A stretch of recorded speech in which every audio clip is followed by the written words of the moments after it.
¿Qué tal amigos y amigas? Muchas gracias por ese compromiso que usted tiene todos los domingos con la política con P mayúscula aquí en Noches sin Tregua a través de Ticavisión y también a través de nuestro canal en YouTube, en donde en forma simultánea todos los domingos a las 8 de la noche usted puede disfrutar nuestro programa. Se ha venido hablando mucho del tema de seguridad en los últimos meses en el país, por obvias razones, y sin embargo, a veces hay costarricenses que no comprenden con claridad cuáles son las responsabilidades al respecto de cada uno de los poderes de la República. Inclusive, me atrevería a decir que desde el Poder Ejecutivo también se ha confundido tratando de endosarle responsabilidades, ya sea al Poder Judicial o a la Asamblea Legislativa, que no le competen. Por eso he invitado a dos personas que conocen a profundidad el Poder Judicial y las funciones que hay a lo interno del Poder Judicial y lo que tiene que ver el Poder Judicial con el tema de seguridad. Ellos están hoy fuera del Poder Judicial, son abogados en el sector privado, se desarrollan su actividad profesional en forma independiente, pero conocen a plenitud lo que sucede en el Poder Judicial, cómo debería mejorar, dónde está bien y dónde está mal. Me refiero, en este caso, a don Francisco Dalanese Ruiz, que ustedes lo recordarán como exfiscal general de la República, abogado independiente, como decía, jefe de la Comisión Internacional contra la Impunidad en Guatemala y en su momento también Premio Nacional de Valores 2005, otorgado por la Comisión Nacional de Valores en reconocimiento de sus acciones para combatir la delincuencia organizada. Y también nos acompaña don Olman Ulate Calderón, también licenciado en Derecho, máster en Administración de la Justicia Penal, diplomado internacional por la Universidad para la Paz y la Universidad Heidelberg para América Latina en el nuevo derecho público del siglo XXI y la protección multinivel de los derechos humanos. Pero sobre todo, lo más representativo de don Olman también fue ex juez de sentencia penal. Entonces, con ambos vamos a tener un programa más que interesante por el conocimiento que ambos tienen. Francisco, Olman, qué placer tenerlos acá. Gracias por la invitación y buenas noches a quienes nos están viendo. Igualmente, buenas noches a la audiencia, don Claudio, y muchas gracias por la invitación y pues venimos aquí a debatir lo que usted quiera que podamos compartir de la experiencia vivida. Sin duda será más que interesante. Ya regresamos.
El nuevo libro del politólogo Claudio Alpizar Otoya, Gobernabilidad y Gobernanza, Fuentes del Desarrollo Democrático de la Nación. Un libro para comprender la diferencia de dos conceptos claves, que son dos caras de una misma moneda. Gobernabilidad y Gobernanza, Fuentes del Desarrollo Democrático de la Nación. A la venta en las librerías de la Universidad de Costa Rica y en librerías internacional. También lo puede buscar y adquirir en Amazon.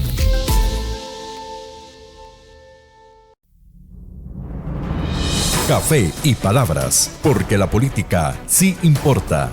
De lunes a viernes a las 10 a.m. Sintonícenos ahora en ticavisiontv.com/señal-radio. ticavisiontv.com/señal-ticavisión. Descargue el app para iPhone y Android. Ticavisión Radio.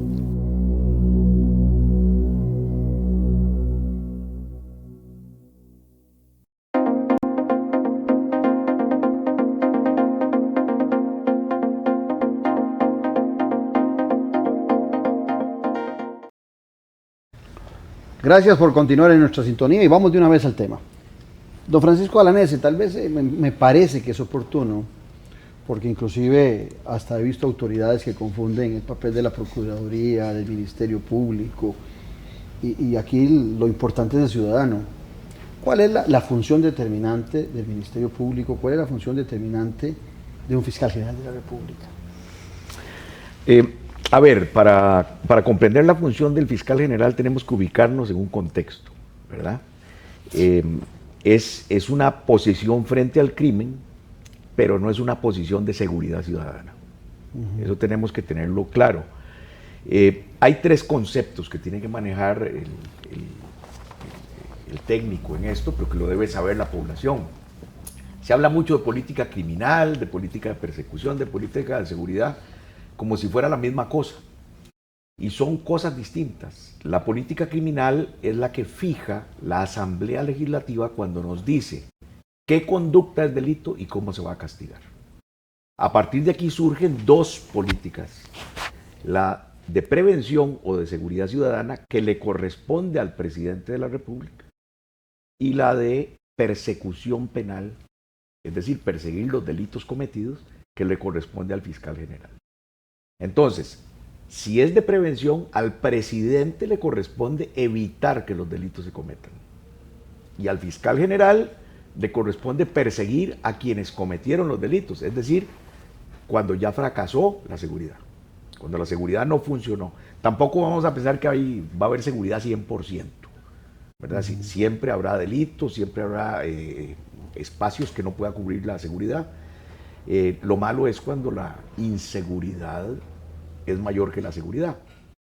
Pero no se puede pretender, como lo ha dicho el presidente en algún momento, que la seguridad depende de los jueces y de la fiscalía. Porque cuando ya le llega el asunto a la fiscalía y a los jueces es porque la seguridad no funcionó. Y quiero, siempre lo hago, y mi disculpa para los que ya me han oído con esta pregunta, pero creo que es la mejor forma de explicarlo. ¿Qué prefiere usted? ¿Que no lo maten o que condenen a quienes lo mataron? Que no lo maten. La prevención. Exacto. Entonces, usted, para exigir que no lo maten, le tiene que pedir seguridad al presidente, no al fiscal general. Porque cuando intervenga el fiscal general es porque usted ya lo mataron. Ya el delito está consumado. Exactamente. Entonces, tenemos que ubicarnos bien. El presidente ha hecho muy mal en decir que abandona la seguridad y que eso es cosa de los jueces y de los diputados de aquí en adelante. Primero porque nos regimos por un Estado de Derecho, hay un principio de legalidad que le impone a él los deberes del cargo. Él optó por el cargo, él se postuló, él prometió desempeñarlo y juró desempeñarlo. Y no puede ahora decir, me lavo las manos y que sean los diputados y los jueces los que se encarguen de ese tema, porque no vamos a ver a los jueces en las calles deteniendo personas para que no cometan delitos, ni vamos a ver a los diputados tampoco haciendo eso. Eso le toca al presidente con su ministro y la policía uniformada. Ahora, en eso que dice Francisco Holman, también el Poder Ejecutivo ha repetido constantemente, y el ciudadano ha comprado la idea de que la culpa es de los jueces. En el caso tuyo, que fuiste juez penal, porque dice los jueces le dan muchas garantías a quienes son perseguidos por la ley, los liberan con mucha facilidad y se les pasa y se les endosa una factura a los jueces de la República. Sí, por supuesto, como lo acaba de señalar Francisco, el presidente es el encargado por disposición constitucional de preservar el orden público, la paz y la seguridad del país. Artículo 140, inciso 16 de la Constitución. Entonces ya ahí está definido desde el punto de vista constitucional no solo la la función, las atribuciones, la atribución que tiene y obligación que tiene el presidente, sino que desde el punto de vista constitucional está establecido el derecho de todo ciudadano a la seguridad ciudadana, que con la interpretación de la Corte Interamericana de Derechos Humanos se entiende la seguridad ciudadana como un derecho humano. Y aquí es importante, tal vez antes de contestarte la pregunta de la mea culpa que le echan al Poder Judicial, que le endilgan al Poder Judicial y de forma indebida, y es definir tal vez qué es seguridad ciudadana, porque por lo general el concepto de seguridad ciudadana se maneja bajo un concepto político, pero la seguridad ciudadana es más que eso. Hay una definición muy clara que hace una máster en Derechos Humanos de Honduras, Ilse Cartagena Santos, y es que la seguridad ciudadana es una situación de normalidad en donde la comunidad realiza sus actividades en el contexto del orden, la paz y la tranquilidad, siempre dentro de un marco de legalidad, un marco social y un marco de legalidad. Entonces, ¿a quién corresponden funcionalmente o cuáles son las funciones constitucionales definidas en un Estado democrático de derecho con una separación de poderes? Poder Judicial, el artículo 152 y 153 de la Constitución lo señala. ¿Cuál es la función del Poder Judicial? Conocer de las causas penales, civiles, comerciales, de trabajo y pronunciarse sobre ellas y utilizar la fuerza pública para la ejecución de sus fallos. No dice en ningún momento que el Poder Judicial es el que tenga que intervenir, como lo dice correctamente el señor Francisco Balanese. Cuando el fiscal actúa, cuando el Poder Judicial actúa, es cuando la prevención fracasó porque ya entra la parte represiva. Entonces, por eso nosotros no vemos al organismo de investigación judicial haciendo patrullajes preventivos. Ahora, pero en eso que dicen, cuando ya entra el Poder Judicial, la gente exige ahora, y tal vez sería muy bueno hablar de ese tema, de que cuando alguien es detenido no sea liberado con prontitud, que se mantenga en la cárcel y prácticamente hay una condena inmediata, sin el debido proceso por muchos ciudadanos. ¿Cómo explicarle al ciudadano ese debido proceso cuando el ciudadano se le ha vendido la idea de que sí, en el Poder Judicial se detiene a los que se imputa, a los que están cometiendo delitos, pero que es muy permisivo en liberarlos con mucha facilidad? Bueno, aquí tal vez se parte de una premisa falsa, o de dos premisas falsas. La primera, que la policía siempre hace bien su trabajo, y la segunda, que todos los que detienen son culpables. Eso no es cierto. La policía detiene sospechosos y luego en un juicio se tendrá que probar si son culpables o no son culpables. Todo el sistema está hecho para evitar que se condene a inocentes. Y entonces las garantías se supone están diseñadas para evitar que un inocente sea condenado. Y una tercera premisa, ¿verdad? Que es la que tenemos, que pensamos que encarcelando a la gente no va a haber homicidios. ¿Verdad? Soltaron al homicida, nadie sabe si es homicida o no es homicida hasta que lo condenen, en primer lugar.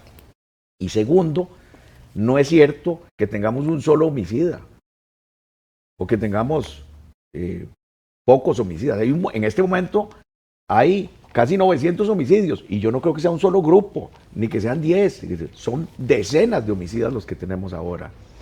Y han pasado casos donde se ha condenado personas y luego por una revisión han salido porque eran inocentes, ¿verdad? Porque la justicia tiene un margen de error y por eso se prevén los recursos.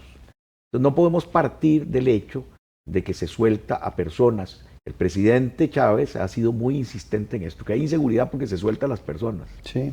Hay inseguridad porque no hay policías en las calles, porque no hay inteligencia para determinar dónde se mueven las bandas, hay inseguridad porque el presidente no la brinda. Entonces podemos decir que la policía está mal formada a la hora de recabar pruebas o de tener muchos son los casos en que se recaban mal las pruebas, porque tiene que ser indubitable. Si a alguien le dice, si a un juez le dicen, este señor fue detenido con 14 kilos de cocaína y resulta que llegan 13 y la evidencia abierta y no se levantó el acta y no hay ni un testigo del acta de decomiso, ¿cómo la policía podría acusar inocentes?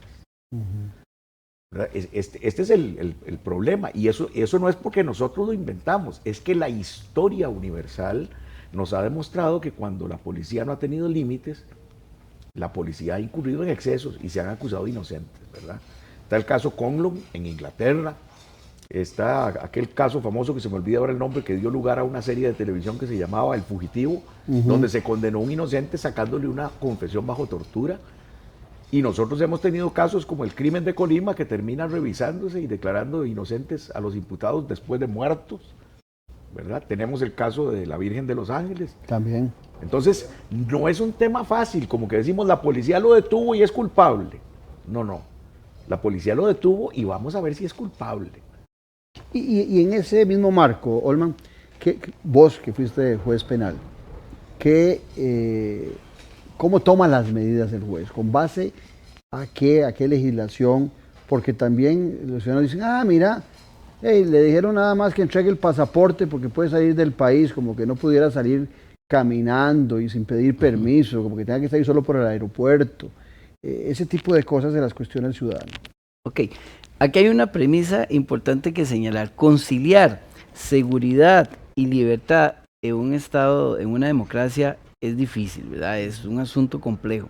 Entonces, casualmente, para eso están los jueces penales preparatorios, que son los jueces penales que controlan la investigación que lleva a cabo el fiscal. El fiscal se nutre casualmente del trabajo policial y que no necesariamente a veces el trabajo policial cumple con todos los requerimientos o estándares necesarios para que efectivamente se entienda que la prueba ha sido recolectada de manera lícita y no contraveniendo ninguna norma o garantía constitucional o legal o convencional, si es de alguna convención de derechos humanos. Entonces, ¿cuál es la función del juez? La función del juez es, que es lo que no entiende creo yo el presidente, que el juez penal preparatorio es un juez de control de las garantías constitucionales y procesales en la parte del proceso más importante, que es la investigación penal preparatoria, porque es donde se está construyendo la recolección de las pruebas para formular una acusación. Entonces, la ciudadanía tiene la impresión de que toda persona que es detenida ya necesariamente tiene que sufrir el escarnio de la prisión preventiva, cuando nuestro Código Procesal establece que la prisión preventiva sería la última medida cautelar a imponer si existe la posibilidad de que los peligros procesales que hayan en ese caso concreto, llámese peligro de fuga, llámese peligro de reiteración delictiva, llámese peligro de amenaza a la víctima, llámese peligro de obstaculización de la investigación. La regla dice que en principio la prisión preventiva tiene que ser la última ratio de las medidas cautelares y que se podría utilizar entonces medidas de aplicación alternativa o medidas de cautelares alternativas. Entonces, el hecho de que un juez establezca de que esa persona puede eventualmente estar en libertad y enfrentando el proceso penal, eso es una garantía que está en nuestro código. Somos un código de corte acusatorio adversarial con garantías en donde no necesariamente una persona por estar sospechosa o involucrada o vinculada a un proceso penal tiene eventualmente que quedar inmediatamente o automáticamente en prisión preventiva. Entonces, creo que esa parte el señor presidente la ha malinterpretado y le echa la culpa a los jueces cuando el juez pone a una persona en libertad. Eso no tiene absolutamente nada que ver con su obligación de seguridad ciudadana, porque la idea es que exista, que no lo existe ahorita de forma clara, una política clara y precisa de seguridad. No existe. Pero veamos qué interesante, una nota sobre esto. El presidente se queja de que los jueces no le hacen caso a la prueba y que ponen en libertad a la gente. Pero él no dudó en acudir a la fiscalía para señalar que las grabaciones que la exministra de Comunicaciones reveló son prueba ilícita y que eso no lo puede involucrar a él en nada, ¿verdad? Yo pienso que, no digo que sea culpable, porque es inocente hasta que se demuestre lo contrario, pero estoy convencido que el Ministerio Público abrirá una causa por negociaciones incompatibles y ahí se discutirá si esas grabaciones son lícitas o no son lícitas. Pero vea usted cómo el presidente sí critica cuando los jueces declaran pruebas ilícitas, pero acude inmediatamente en su defensa para invocar lo que él le critica a los jueces, ¿verdad? En esa línea en que vienen ustedes, se me viene a la mente lo siguiente. El ciudadano habla mucho de que hay mucha impunidad. ¿Qué pasó con el cementazo? ¿Qué pasó con la trocha? Y entonces, dentro del marco de esa impunidad, poniéndome en el lado de los ciudadanos, el ciudadano quiere que aparezca el culpable de los delitos, porque el delito existió, X delito, y no sucedió absolutamente nada. Vos estuviste en Guatemala, donde la impunidad era muy alta, en una comisión luchando contra la impunidad. Los niveles de impunidad en Costa Rica son tan elevados como se dicen, como lo dicen políticos, como lo dicen los ciudadanos. Es muy garantista, también como dicen algunos, el derecho en nuestro país, y las garantías son para los imputados, que también lo repite mucha gente, y no para el que fue ofendido, el ciudadano ofendido por el que es imputado. ¿Cómo está ese tema? No, mire, las garantías que nosotros tenemos no sobrepasan los estándares exigidos por los organismos internacionales para ser un Estado de Derecho.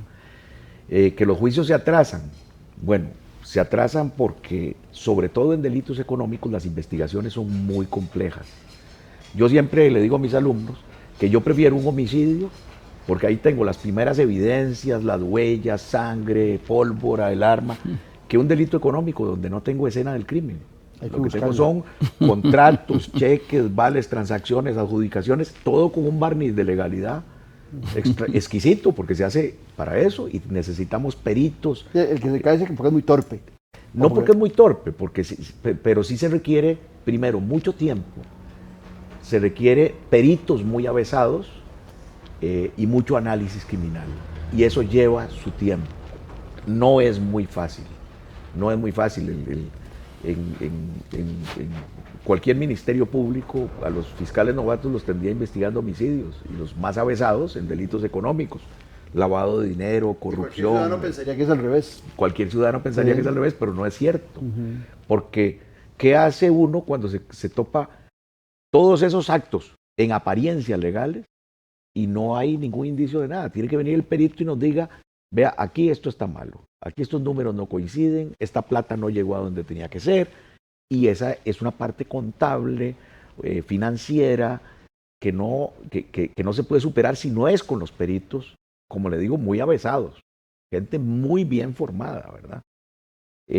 Entonces sí, el pueblo se puede desesperar, pero yo le garantizo que nuestros tiempos para juzgar delitos económicos están muy por debajo que países como Francia, que tuvieron casos que duraron 14, 16 años en llegar a juicio, o algunos en los Estados Unidos incluso. Eso contradice la premisa que se repite de que aquí no tenemos justicia pronta y cumplida.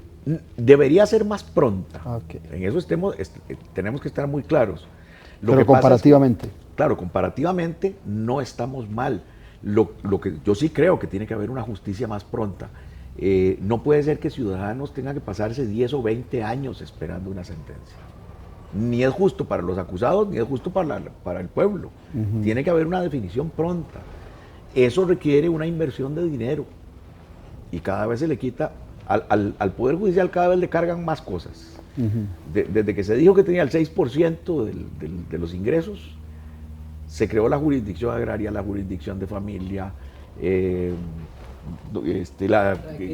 crimen organizado, la última. Se asignó defensa en materia laboral.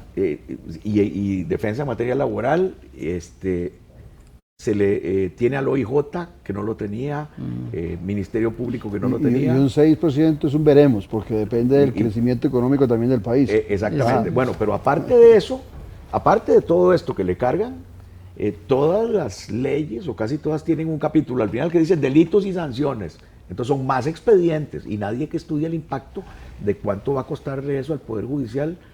No crecen los salarios del Poder Judicial, no, se está yendo la gente con experiencia. No me quejo de la gente que se queda, pero es gente sin experiencia, empezará a darnos frutos dentro de unos años. no se crean nuevas plazas, pero sí se crean más delitos, hay más expedientes. Los delitos de protección animal, no me quejo de eso, pero le quitan mucho tiempo a la policía, le quitan mucho tiempo al Ministerio Público y a los jueces. Y la gente lo que quiere es justicia en tiempo récord, pero... pero también esa gente, Francisco y Olman, constantemente, y aquí le llamo la atención al ciudadano, pasa pidiendo que se recorte toda la inversión que se hace en el sector público costarricense. Y después, por otro lado, reclama que no tiene la justicia, que no tiene los elementos, pero que se pongan de acuerdo. Sí, veamos, por ejemplo, ahora, el OIJ requiere plata. Para ser eficiente se requiere plata. Primero no se la presupuesta el Ejecutivo. Cuando se la asigna el Legislativo, el Ejecutivo no se la quiere dar. No quiere girar. Y esto entonces también nos tiene que, en materia de seguridad, nos tiene que llevar a hacerle una pregunta abierta al presidente. ¿De parte de quién está? Porque cada vez que no le gira fondos al OIJ, no le gira fondos a la fuerza pública que tiene las oficinas insalubres e inhabitables. Bueno, cuando no hay recursos para investigar, no hay gasolina, no hay medios. Entonces, y en un momento histórico en que como nunca estamos siendo atacados por la criminalidad organizada, destruyendo la economía, ya se repartieron el territorio en algunos lugares, antes de la irresponsabilidad de decir que se maten entre ellos, porque lo que sigue es que una vez que tienen el territorio, le van a cobrar a usted por vivir en su casa y al comerciante por tener la tienda abierta, y eso ya está pasando en las zonas costeras de este país, pues ya pasamos a la segunda etapa. Bueno, es totalmente irresponsable que el presidente y el ministro de Hacienda no entreguen los recursos a la policía. La pregunta es, ¿de parte de quién están? Y creo que hay que preguntarlo abiertamente, y que no se ofendan, sí, que nos tienen que explicar, porque no es ofendiéndose como le explican a los costarricenses. Nos tienen que decir por qué existiendo la plata no la entregan, y por qué en un tema terrible de seguridad que está viviendo el país, no presupuestan lo que se requiere. Este es el gran problema que tenemos. La tragedia de Costa Rica en este momento es un embate de criminalidad como nunca por un lado y un poder ejecutivo que no le importa la seguridad. En eso de los recursos, no hay la menor duda de que se requieren recursos para el tema de la seguridad y el caso del Poder Judicial es determinante esos recursos. Se recortan. Los jueces se exponen físicamente. Los imputados de ese crimen organizado le ven la cara a un juez. A lo mejor investigan quién es la familia del juez. Y los ciudadanos también en muchas ocasiones les molesta que un juez tenga salarios apropiados y acordes con ese riesgo que está corriendo. Vos, cuando fuiste juez y con los colegas tuyos, esos riesgos son permanentes, sobre todo en los casos penales, donde es mucho más delicado y donde no solamente vos como juez te expones vos, sino a tu familia. Definitivamente aquí hay que rememorar y recordar las palabras de don Luis Paulino Mora Mora, expresidente de la Corte Suprema de Justicia y un excelente jurista constitucional. Don Luis Paulino decía, la democracia y un poder judicial efectivo, un poder judicial que minimice la mora judicial, ahora que estábamos tocando el tema de la justicia pronta y cumplida. Entre más leyes se crean, como lo acaba de decir don Francisco, se crean leyes que crean más delitos, que crean más funciones, que crean más actividades probatorias que debe llevar a cabo la policía científica, es decir, nuestra policía judicial. Entonces, frente al embate de nuevas leyes que exigen en un Estado de Derecho, casualmente la recolección de pruebas de manera correcta y eficiente para demostrar la culpabilidad de alguien, vemos hoy en día un poder judicial totalmente desmantelado, es la palabra que yo utilizaría, totalmente desmantelado con relación a la protección de jueces, con relación a la protección de funcionarios que efectivamente en el área penal dan su cara, ponen en riesgo su integridad, no solo la propia física, sino la de su familia. Ya hoy en día el crimen organizado ya no es el fulanito que se enojaba y que usted se lo topaba a los 100 metros de los tribunales de justicia en la pulpería y lo amenazaba o le pegaba 4 gritos. Ya no, ya ese tipo de peligro pasó, que era un peligro doméstico. Hoy en día tenemos un peligro real inminente que es simplemente la muerte. Con eso se paga. Y si somos justos, no nos olvidemos de los policías, que por También. salarios malísimos, Malísimos. los de la policía, la fuerza pública, y por salarios muy modestos, los del OIJ, han dado su vida muchos de ellos. No estamos hablando ya de que es peligroso, no, se han No. muerto, los han asesinado, los han asesinado. en cumplimiento. Por del cumplir deber, su deber, por casualmente. cumplir su deber. Entonces, claro, podemos hablar de los jueces. Sí. Oficial del OIJ y otro señor Y que tal lo vez, mataron de perdón, una Claudio, patada. tal vez, Pero- perdón, Francisco, para no dejar inconclusa la idea de que don Luis Palino decía, los jueces, los fiscales tienen que tener salarios competitivos, no el lujo. El problema es que aquí ciertos partidos políticos que todos sabemos empezó a crear lo que vos mencionabas ahorita, una guerra entre el funcionario público y el funcionario privado, y a alguien se le ocurrió decir que los funcionarios públicos, que los jueces, que los fiscales tenían salarios exorbitantes y empezó la disminución y el recorte presupuestario. Entonces, hoy en día tenemos el problema del desacato en el que incurre el Poder Ejecutivo de no entregar 2.000 millones de colones al OIJ, que ya está aprobados por la Asamblea Legislativa. Entonces, la afectación no solo es a la seguridad ciudadana como un derecho humano con incidencia colectiva, sino que también se está afectando la investigación de los casos, no solo la parte operativa, sino algo más importante que señalaba también Francisco, que es la parte científica, la policía, que es la realización de las pericias. Pero además el país entra en una contradicción absurda con relación a policías, a jueces y fiscales. Nadie duda, por ejemplo, que si una persona va a limpiar los vidrios en un piso 10, tiene que tener las plataformas, las lingas, las correas, Claro. toda la seguridad, el casco, todo. Pero todos critican que haya que comprar chalecos antibalas, las armas que equilibren la competencia con los criminales. Ahí sí es un pecado, y es un pecado que el juez tenga protección, porque es un riesgo de trabajo. Claro. Y yo he oído personas que dicen, ¿para qué se meten en eso? Sí, esa es la salida Ese no fácil es- de la gente. Esa es la salida Si fácil. estudiaron eso, que se dediquen y Exacto. saben los riesgos que tenían. Esa es la salida fácil. Pero cuando se le meten a alguien a robar o está en una situación de peligro, no duden en llamar a la policía, para que sea la policía la que se muera defendiéndolos. Yo creo que hemos entrado en una contradicción tremenda y repito, con un poder ejecutivo, vea este problema. El crimen organizado necesita vehículos y ametralladoras hoy en la mañana y las tienen en la tarde. Y la policía las necesita y tiene que Licitación. luchar para que el ministro le gire la plata y que se la presupueste, hacer la licitación, sacar el cartel, que la licitación se apela, que la Contraloría resuelva. Y cuando ya llegaron las armas, ¿cuántos policías muertos hay? ¿Y La cuánta semana actividad pasada, de los criminales ha La perjudicado a los semana pasada costarricenses? celebrábamos el no tener ejército en nuestro país. Y en el Latinobarómetro, ese estudio que se hace periódicamente, ya aparecía creo que era un 12, un 14% de costarricenses que dicen que en Costa Rica hace falta ejército. Está el ejemplo de Bukele, vos que estuviste en Guatemala luchando contra la impunidad y que tuvieron que llevar, como se dice en fútbol, un árbitro totalmente alejado del ambiente guatemalteco y te llevaron a vos.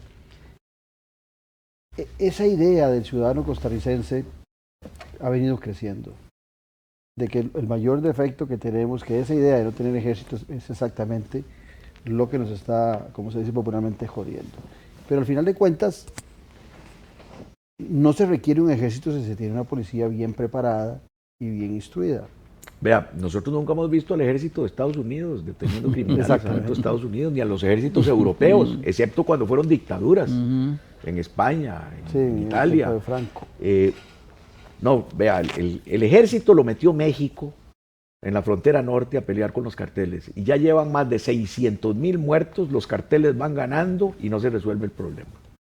no es con militares como se combate el delito. La diferencia entre meter al ejército y meter a la policía es la diferencia entre una carnicería y una cirugía láser. México lleva una cantidad de muertos espantosa, pavorosa. Cada día los carteles son más fuertes y hay más muertos inocentes. No, ese no es el punto. A la criminalidad se le combate científicamente, porque el Estado se ve sometido a una doble prueba. Tiene que ganarle a la criminalidad y tiene que seguir siendo Estado de Derecho. Ese es el asunto. Veamos qué pasó con España cuando volaron los ferrocarriles, unos meses después de las Torres Gemelas. El presidente Aznar dijo, fue la ETA y los vamos a detener y tal, y el jefe de la policía dijo, no sospechamos de la ETA, ni los vamos a investigar, la investigación va por otra parte. La prensa corre otra vez donde el presidente dice, no, eso es una orden, el director de la policía tiene que obedecer. Y el director de la policía le dice, yo solo tengo 2 jefes, las leyes y las pruebas, y vamos a investigar de acuerdo a mis jefes. Se resolvió el caso, se condenó a los terroristas, y España sigue siendo un Estado de Derecho. Pero porque el Estado de Derecho tiene que ofrecer institucionalmente las soluciones. A mí lo que me preocupa, y te la dejo a vos, Saúl, a mí lo que me preocupa es que el ciudadano, ante la desesperación de la inseguridad, olvida lo que ha sido el Estado de Derecho y el desarrollo que ha tenido este país por centurias. Y entonces de repente vuelven a ver el caso del presidente Bukele en El Salvador, que la historia de El Salvador, desde el punto de vista democrático, está a años luz de la historia de garantías y de seguridad social y más que han tenido los costarricenses. Aunque había avanzado muchísimo. Sí, han avanzado, eso no es la menor duda. Pero lo que digo es que el ciudadano a veces empieza a pedir esas mismas disposiciones que se han tomado en El Salvador. Y algunos han criticado fuertemente cómo el presidente Bukele ha permeado al Poder Judicial y lo ha llevado de alguna manera a bailar al son que él establece. Él lo defiende desde la perspectiva de que fueron los diputados y que logró una mayoría y logró modificar también el Poder Judicial. ¿Cuál es el comentario que tendrías vos, Olman, desde esa separación de poderes que tanto defendemos en la democracia, pero que en algunos momentos el ciudadano está dispuesto, y en ese mismo estudio Latinobarómetro aparece, el ciudadano está dispuesto en América Latina a ser gobernado por gobiernos fuertes que no respeten la institucionalidad siempre y cuando dé resultados? El peligro de eso es que el ciudadano que piensa de esa manera lo piensa ubicándose del lado del ejército, del lado fuera del escritorio. El problema sí es al ciudadano, ¿verdad? Que en ese momento él está dispuesto a renunciar a libertad, a garantías, a un Estado de Derecho, porque cree que nunca va a ser alcanzado por el Estado perverso que eventualmente él está también apoyando. El problema es cuando le toca estar al ciudadano del otro lado del escritorio, ¿verdad? Entonces ahí sí el ciudadano va a sentir, como dicen popularmente, el ácido de su decisión. ¿Qué es lo que pasa acá? ¿Qué es el asunto del modelo Bukele, a mi juicio? El problema del modelo Bukele es muy sencillo, es decir, si usted atrapa por mera sospecha o por mera limpieza social a un grupo de personas y los encierra en una cárcel bajo la denominación de cárcel para terroristas, porque se crea una definición de terrorismo ajustada a la medida para aplicar eso, y tenés desde el Poder Ejecutivo un control sobre el legislativo y judicial, que pareciera ser que es lo que se quiere ensayar en este país, cuando eventualmente el presidente le echa las culpas de su responsabilidad, de la ausencia de una política criminológica seria, de la ausencia de una política de seguridad ciudadana eficaz, clara. Entonces, claro, ¿qué es lo que pasa? Cuando alguien tiene ese control sobre el resto de poderes y la división como tal es únicamente de letra, de discurso y no de materialización, entonces el Poder Judicial legitima los actos de arbitrariedad del Poder Ejecutivo. Entonces ahí sí, el juez simplemente obedece el mandato de que hay que dejar a don Francisco detenido porque es una amenaza a la sociedad, es un peligro del peligro. Y eso es lo que no podemos permitir. La gente empieza a repetir que el Poder Judicial, y ya lo he oído en Costa Rica, que la Corte y que la Asamblea Legislativa no dejan gobernar al presidente de la República. O sea, la gente olvida esa separación, esa independencia de poderes. Bueno, es y que pide una verticalidad que preocupa para un país democrático. el discurso de Chávez en algún momento ha sido, me eligieron para hacer y no me dejan. No, lo eligieron para que cumpla la ley, para que cumpla las funciones. Para que haga dentro del marco de la ley. Exacto. Y dentro del marco de la ley hay un control político que ejerce el poder legislativo y que tiene que ejercerlo y señalarle al presidente lo que cree los representantes del pueblo que está mal, pero también hay un contralor judicial. Vamos a ver, el presidente lleva un récord de causas abiertas, como ningún presidente. Yo me imagino que el 80 o 90% de todas esas son basura, que nada de eso va a caminar. Me imagino que del 10% que queda, el Ministerio Público va a investigar seriamente y determinará si hay delitos o no hay delitos. Pero esa es la función del Poder Judicial. Controlar a quien ejerce el poder.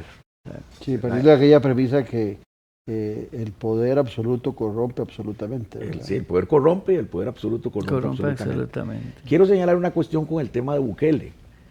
Ya el presupuesto no le está dando a El Salvador para mantener esas decenas de miles de privados de libertad. No hay presupuesto, están comiendo una vez al día.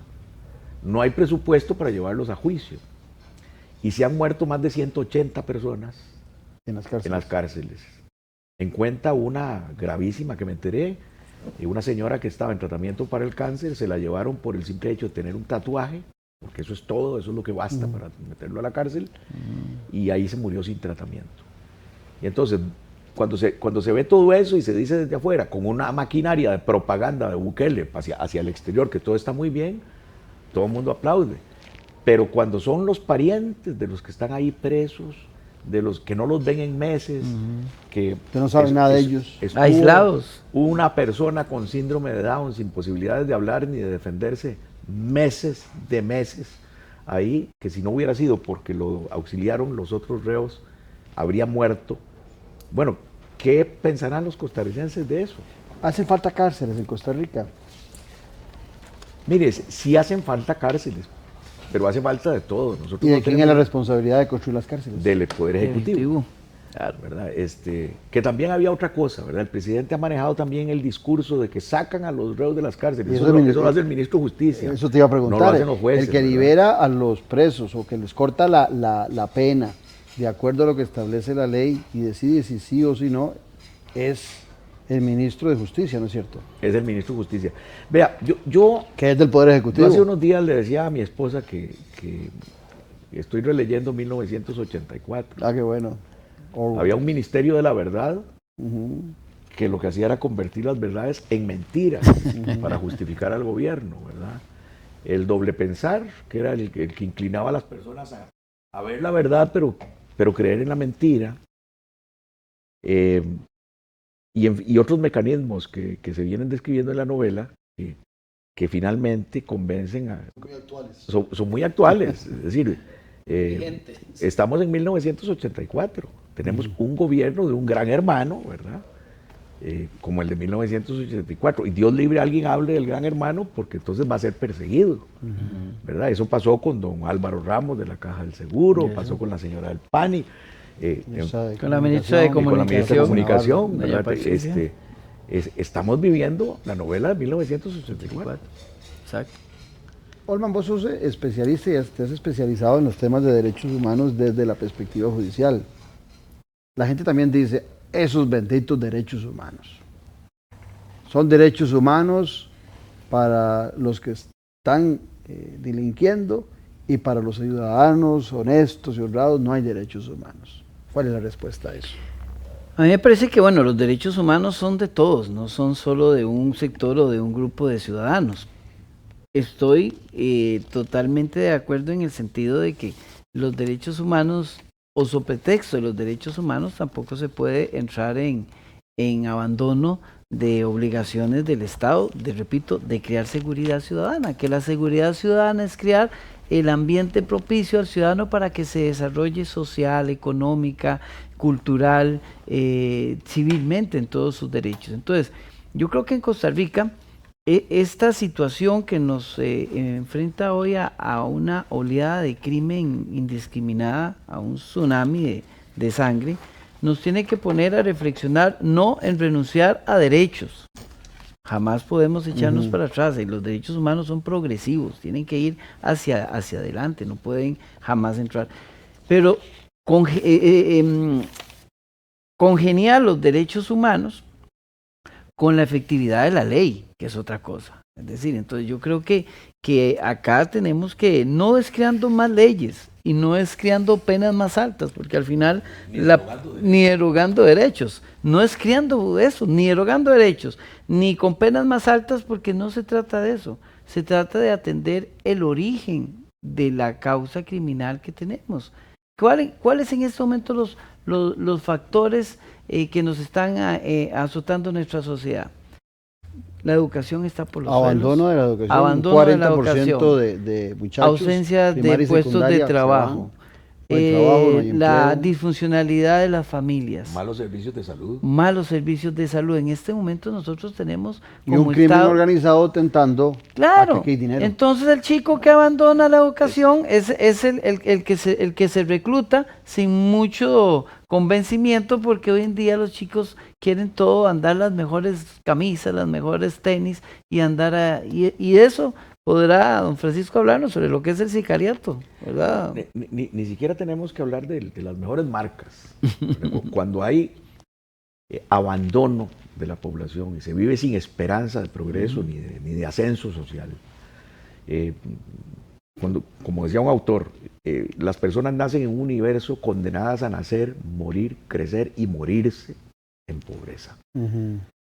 Porque el Estado, que es el obligado a darle oportunidades de ascenso social a las personas, y esto no es comunismo, ni nada, eso pasa en Estados Unidos y en Europa, porque ahora cuando uno dice esto, entonces es comunista. ¿Para qué superávit si cada vez generamos más hambre, más falta de educación, mala salud? Exacto. Bueno, entonces cuando en esos sectores aparece el capo, y si su abuelita se está muriendo porque la caja le dio cita para el año 3016, bueno, nosotros se la vamos a curar. Y usted no tiene trabajo, pero nosotros se lo vamos a dar. Y usted no podía construir casa, pero ahora sí va a poder. Entonces, lo grave es que hay una competencia para el Estado. Hace 60 años el Estado incumplía y no pasaba nada, pero hoy tiene un competidor, porque ese viene y construye la iglesia, la escuela, ayuda con la salud de las personas, genera empleos muy bien pagados, y entonces se crea un tejido social que legitima a los capos y no a la autoridad del Estado. Porque no le deben nada a don Estado, que los dejó huérfanos y abandonados. Ese es el problema que estamos viviendo. Por eso se llama crimen organizado, por eso es diferente al crimen común y corriente. Exactamente. Porque no hay sentido de pertenencia ni lealtad. En cambio aquí sí hay un sentido de pertenencia y lealtad, porque es el que le está suministrando el vivir y el vivir bien, entre comillas, ¿verdad? Para esa... Y yo no lo justifico, pero lo puedo comprender. Porque nadie tiene por qué vivir en esa condena desde el nacimiento hasta la muerte en pobreza. Sí. Hay otro tema ahí que me interesa brevemente verlo con Perdón, ustedes. nada más, Claudio, te interrumpo un minuto nada más para terminar la idea. Entonces, los derechos humanos no hay que renunciar a ellos jamás. ¿Cómo aplicamos los derechos humanos en Costa Rica? Apliquemos los derechos humanos dándole al Poder Judicial el dinero que ocupa para entonces llevar juicios de un Estado de Derecho para poder hacer buenas investigaciones. Eso es un derecho humano. La seguridad es un derecho humano.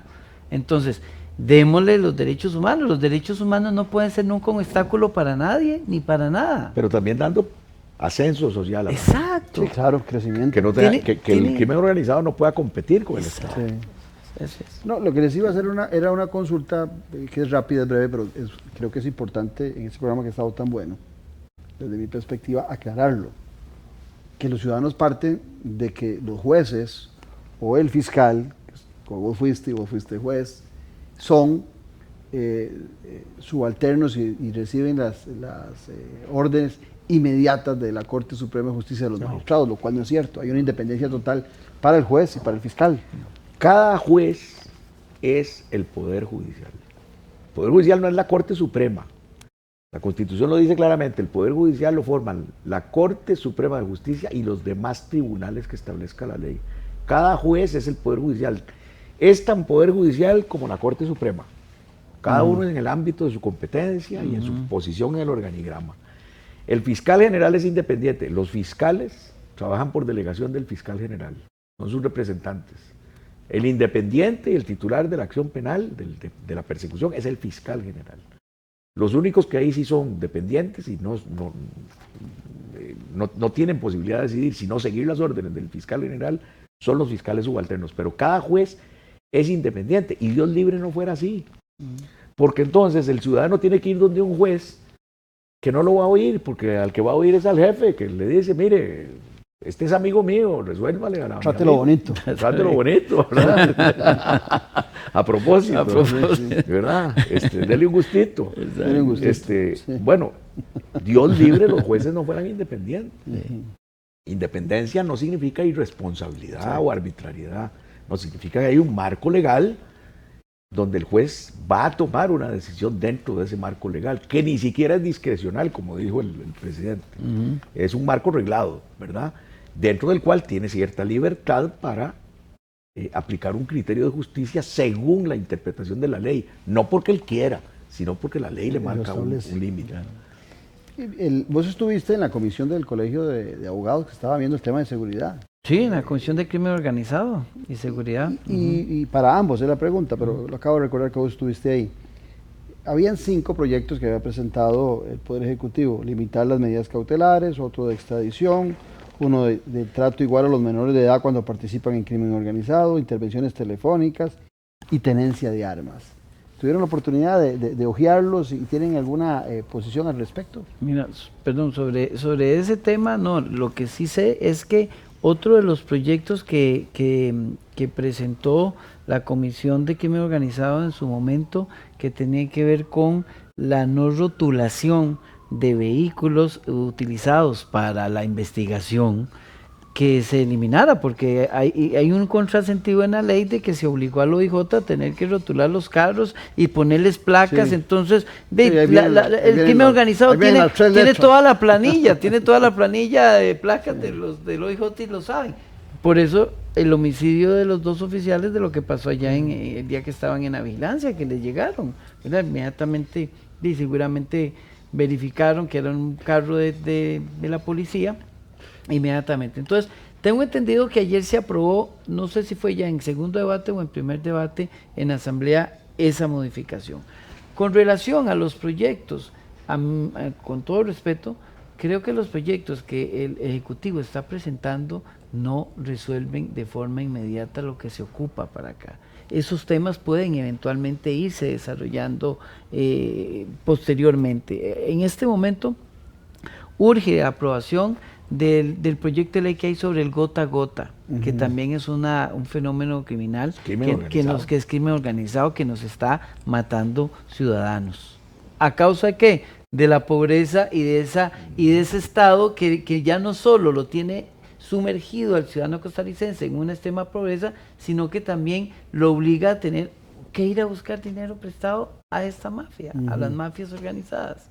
Entonces, yo creo que no, esos proyectos podrán avanzar, como doña Gloria. Me da la impresión que a veces se copian algunas cosillas, como en México y en Colombia tienen la extradición de nacionales hacia los Estados Unidos para que sean juzgados allá. Esto, digamos, es un asunto que se podría discutir, ¿verdad? Pero constitucionalmente no procede en este momento. Creo que sería una regresión y está prohibida por la Corte Interamericana.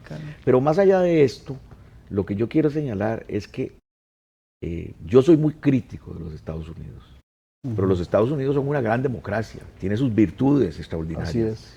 Y Estados Unidos venció a la Cosa Nostra sin regresar, sin eliminar garantías constitucionales, sin tocar lo que dice la Constitución ni las libertades ciudadanas. Y venció a Al Capone, y venció a Lucky Luciano, y venció a todos los capos que tenía ahí metidos en los Estados Unidos. Igual que lo ha hecho España con la ETA, y como lo ha hecho Italia con la mafia. Ahora, son fenómenos que no se eliminan nunca, se controlan, pero no se eliminan. En eso tenemos que ser muy claros. No es cierto que se va a lograr una seguridad 100%, nunca. Pero, repito, si tenemos un embate del crimen organizado y lo que se está pensando es que se va a resolver a base de condenatorias, estamos fritos. Y en la inmediatez de la seguridad, la inmediatez está en manos del Poder Ejecutivo. Claro, y el secreto de la seguridad es el mismo de los bomberos, ¿verdad? Reaccionar antes de que se queme toda la casa. Y pareciera que aquí lo que nos están diciendo es que lo apaguen aquellos, yo no. No, así fue, que lo apaguen aquellos y nosotros los miércoles nos dedicamos a hacer dedicamos pizarra como a la contar cómo va el incendio. De cómo van los muertos. Ese es el punto. Entonces, el país está ante una doble tragedia, ¿verdad? Un presidente obcecado en sus ideas, que no escucha, que no quiere atender el tema de seguridad, y el embate del crimen organizado que ya se ha apoderado de territorios del país. Se le encuentra fácil. Claro, la tiene muy fácil porque cada vez tiene menos presupuesto la policía y todo esto. Entonces, yo sí creo que en una situación de estas estamos legitimados los ciudadanos para preguntarle al presidente de parte de quién está. Claro. Y es que curiosamente, Francisco, cada vez que se habla de dotar a la policía de recursos, de establecer medidas políticas de seguridad, el presidente, es que es la visión se niega, es que es la visión el presidente lo obstaculiza, que ha comprado también el ciudadano, que a todo lo que sea público hay que restringirle, hay que quitarle los gastos. No, hay que racionalizar el gasto, hacerlo inteligentemente. Pero a lo que hemos caído es quitémosle recursos a todo el aparato estatal, a pesar de las consecuencias que el mismo ciudadano va a padecer. Sí, pero eso sería como que en una familia haya que recortar gastos para poder sobrevivir y de repente hay un hijo con cáncer. Entonces, que se muera el cáncer, porque la plata, el presupuesto familiar no se va a tocar. Y hay que ahorrar, y hay que una parte que hay que ahorrar, y el chiquito se muere de cáncer. Entonces más bien ni le demos de comer, porque por sí se va a morir. Exactamente. No, estamos en una situación muy, muy complicada, con dos frentes, ¿verdad? El crimen organizado de un lado y como diría Todorov, los enemigos íntimos de la democracia del otro. Esa es la situación en que está el país, ¿verdad? Y el pueblo ahí, un sector muy crítico y otro sector aplaudiendo y censurando cualquier cosa que vaya a solucionar ese problema de inseguridad. Por desconocimiento y porque está el Ministerio de la Verdad convenciendo a la mayoría de que las mentiras que dicen son la realidad.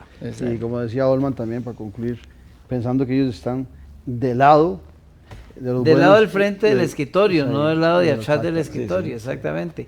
Y yo creo nada más, tal vez, Claudio, para terminar, como decía don Francisco, y que le quede muy claro al señor presidente, se lo dice un ex juez, aquí directo, viéndole a la cara, ojalá esté viendo el programa. Los jueces son independientes porque se deben únicamente a la Constitución, la ley y los tratados internacionales. Y a la prueba. Y a la prueba, exactamente. Y que casualmente los jueces razonan y valoran la prueba conforme al principio de sana crítica racional. Que valoró bien o mal la prueba del juez es otra cosa, ya es un asunto de capacitación y hay apelación. Y hay apelación, sí, pero el juez no tiene, eso es lo que se ha intentado, y tengo que decirlo, incluso con gobiernos anteriores, los últimos dos gobiernos, se ha intentado aniquilar la independencia del juez, y eso no se le puede permitir a nadie en un Estado de Derecho. Muchas gracias, Olman, y muchas gracias, Francisco. Gracias por la invitación. Gracias por la invitación. Gracias por instruirnos a este servidor y también a todos los que ven nuestro programa. Nos esperamos compartir. En 8 días en otro programa de Política con P mayúscula. Un abrazo.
venta el nuevo libro del politólogo Claudio Alpizar Otoya, Gobernabilidad y Gobernanza, Fuentes del Desarrollo Democrático de la Nación. Un libro para comprender la diferencia de dos conceptos claves, que son dos caras de una misma moneda. Gobernabilidad y Gobernanza, Fuentes del Desarrollo Democrático de la Nación. A la venta en las librerías de la Universidad de Costa Rica y en librerías internacional. También lo puede buscar y adquirir en Amazon.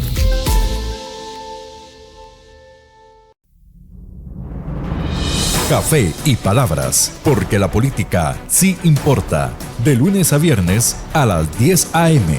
Sintonícenos ahora en ticavisiontv.com/señal-radio. ticavisiontv.com/señal-ticavisión. Descargue el app para iPhone y Android. Ticavisión Radio.